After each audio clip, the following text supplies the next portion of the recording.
അസ്സലാമലൈക്കും. എല്ലാവർക്കും അസാസ് ഫുഡ് മാജിക്കിലേക്ക് വീണ്ടും സ്വാഗതം. ഇന്ന് നല്ലൊരു ബാജിക്കറിയുടെ റെസിപ്പി ആയിട്ടാണ് കേട്ടോ വന്നിട്ടുള്ളത്. വളരെ ഈസി ആയിട്ട് കുറഞ്ഞ ചേരുവകൾ മാത്രം ഉപയോഗിച്ചുകൊണ്ട് ഉണ്ടാക്കാൻ പറ്റിയ നല്ലൊരു അടിപൊളി കറിയാണ്.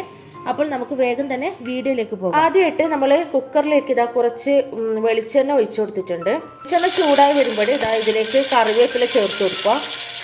ഒരു 3 പച്ചമുളക്, ഇഞ്ചി വെളുത്തുള്ളി ചതച്ചത്, ഇവിടെ കുറച്ച് വെജിറ്റബിൾസ് അരിഞ്ഞു വെച്ചിട്ടുണ്ട്. ഇതാ ഒരു വലിയ കഷ്ണം ഉരുളക്കിഴങ്ങാണ് എടുത്തിട്ടുള്ളത്, ഒരു അരമുറി തക്കാളി, പിന്നെ ഒരു മീഡിയം സൈസ് സവോള. ഈ സാധനങ്ങളൊക്കെ തന്നെ നമുക്ക് ഇതിലേക്ക് ചേർത്ത് കൊടുക്കാം. ഇതിലേക്ക് നിങ്ങൾക്ക് വേണമെങ്കിൽ ഒരു ചെറിയ കഷ്ണം ക്യാരറ്റും കൂടി ചേർത്ത് കൊടുക്കാം കേട്ടോ. ക്യാരറ്റ് അധികം ആവരുത്, അധികം ആയിക്കഴിഞ്ഞാൽ നമ്മുടെ കറിയുടെ ടേസ്റ്റ് മാറിപ്പോകും, ഒരു മധുരം നമുക്ക് ഫീൽ ചെയ്യും. ഒരു ചെറിയ സ്പൂൺ മഞ്ഞൾപ്പൊടി, പാകത്തിന് ഉപ്പ്,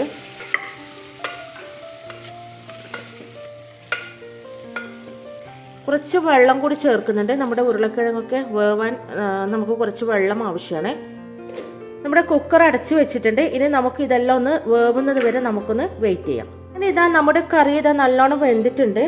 നമ്മൾ ഇതിലുള്ള ഈ ഒരു ഉരുളക്കിഴങ്ങ് കഷ്ണങ്ങളുണ്ടല്ലോ, അത് നമ്മൾ സ്പൂണ് വെച്ചിട്ട് ഒന്ന് ജസ്റ്റ് ഒന്ന് ഉടച്ചെടുക്കണം കേട്ടോ.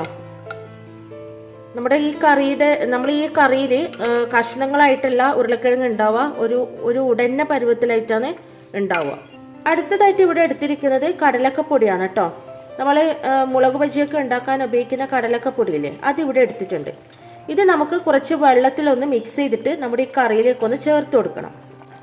നമ്മുടെ കടലക്കപ്പൊടി വെള്ളത്തിൽ നന്നായിട്ട് മിക്സ് ചെയ്തിട്ടുണ്ട്. ഇത് നമുക്ക് കറിയിലേക്ക് ഒഴിച്ചു കൊടുക്കാം.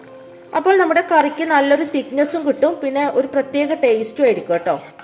അപ്പോൾ കടലക്കപ്പൊടി ചേർക്കാൻ മറക്കരുത്. നമ്മുടെ കടലക്കപ്പൊടിയുടെ ആ ഒരു റോ ടേസ്റ്റൊക്കെ ഒന്ന് മാറട്ടെ, കറി ഒന്ന് തിളക്കട്ടെ, നന്നായിട്ടൊന്ന് തിളക്കട്ടെ. ചെറുതായിട്ട് ഇതിലേക്ക് ചേർക്കുന്നത് ചെറുതായിട്ട് കട്ട് ചെയ്ത മല്ലിയിലയാണ്.